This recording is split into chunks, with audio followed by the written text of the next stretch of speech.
അജ്മീറിലെ അനസാഗർ തടാകത്തിന്റെ കരയിൽ നടന്ന ഭയാനകരമായ സംഭവമാണ് രാജസ്ഥാനിലുടനീളം നടുക്കം വിതച്ചിരിക്കുന്നത്. സ്വന്തം 3 വയസ്സുകാരിയായ മകളെ താരാട്ടുപാടി ഉറക്കിയതിനു ശേഷം തടാകത്തിലേക്ക് തള്ളിക്കൊണ്ട് കൊലപ്പെടുത്തിയ 28-കാരിയായ യുവതി അഞ്ജലിയാണ് ഇപ്പോൾ പോലീസിന്റെ പിടിയിലായത്. സംഭവത്തിന്റെ തുടക്കത്തിൽ കുട്ടിയെ കാണാനില്ലെന്നൊരു വ്യാജകഥ പറഞ്ഞാണ് അവർ രക്ഷപ്പെടാൻ ശ്രമിച്ചത്. പക്ഷേ പോലീസ് നടത്തിയ വേഗത്തിലുള്ള അന്വേഷണം, CCTV ദൃശ്യങ്ങൾ, തെളിവുകൾ എന്നിവയെല്ലാം ചേർത്ത് അമ്മയുടെ ക്രൂരകൃത്യം വെളിവാക്കുകയായിരുന്നു. പുലർച്ചെ പെട്രോളിംഗിനിടെ ഹെഡ് കോൺസ്റ്റബിൾ ഗോവിന്ദ് ശർമ്മയ്ക്ക് ആദ്യം സംശയം തോന്നുകയായിരുന്നു. വൈശാഖി നഗറിൽ നിന്ന് ബജ്രംഗി ഖണ്ഡിലേക്കുള്ള വഴിയിൽ ഒറ്റയ്ക്ക് നടക്കുന്നതിനിടെ കണ്ടെത്തിയ അഞ്ജലി തന്റെ മകൾ വഴിമധ്യേ കാണാതായെന്ന് പറഞ്ഞിട്ടുണ്ടായിരുന്നു. എന്നാൽ അവരുടെ ആശയക്കുഴപ്പം നിറഞ്ഞ പെരുമാറ്റവും അസംബന്ധമായ മറുപടികളും പോലീസ് ഉദ്യോഗസ്ഥരെ സംശയത്തിലാഴ്ത്തി.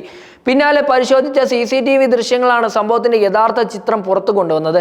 ദൃശ്യങ്ങളിൽ ആദ്യം അഞ്ജലി തന്റെ മകളെ കയ്യിൽ പിടിച്ചുകൊണ്ട് തടാകത്തിന്റെ കരയിലൂടെ നടക്കുന്നതായി വ്യക്തമായിരുന്നു. എന്നാൽ തുടർന്ന് പുലർച്ചെ 1:30 ദൃശ്യങ്ങളിൽ അവർ ഒറ്റയ്ക്കാണ് പ്രത്യക്ഷപ്പെട്ടത്. അവിടെ അവർ ഫോണിലൂടെ ആരുടെയോ കൂടെ സംസാരിക്കുകയാണെന്നും വ്യക്തമാവുകയായിരുന്നു. ഇതോടെ കുട്ടിയെ കാണാതായി എന്ന് പറഞ്ഞ അവരുടെ കഥയിൽ വലിയൊരു വൈരുദ്ധ്യം തെളിയുകയായിരുന്നു. ഇതിനുശേഷം പോലീസ് കൂടുതൽ വിശദമായി ചോദ്യം ചെയ്യാൻ തീരുമാനിക്കുകയായിരുന്നു.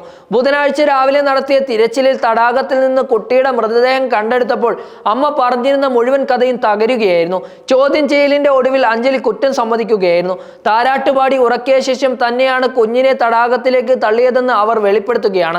ഈ കുറ്റകൃത്യത്തിന് പിന്നിൽ അവരുടെ ലിവിൻ പങ്കാളിയായ അൽകേഷിന്റെ നിരന്തരമായ പരിഹാസങ്ങളാണ് മുഖ്യ കാരണങ്ങളായി അഞ്ജലി പോലീസിനോട് പറഞ്ഞത്.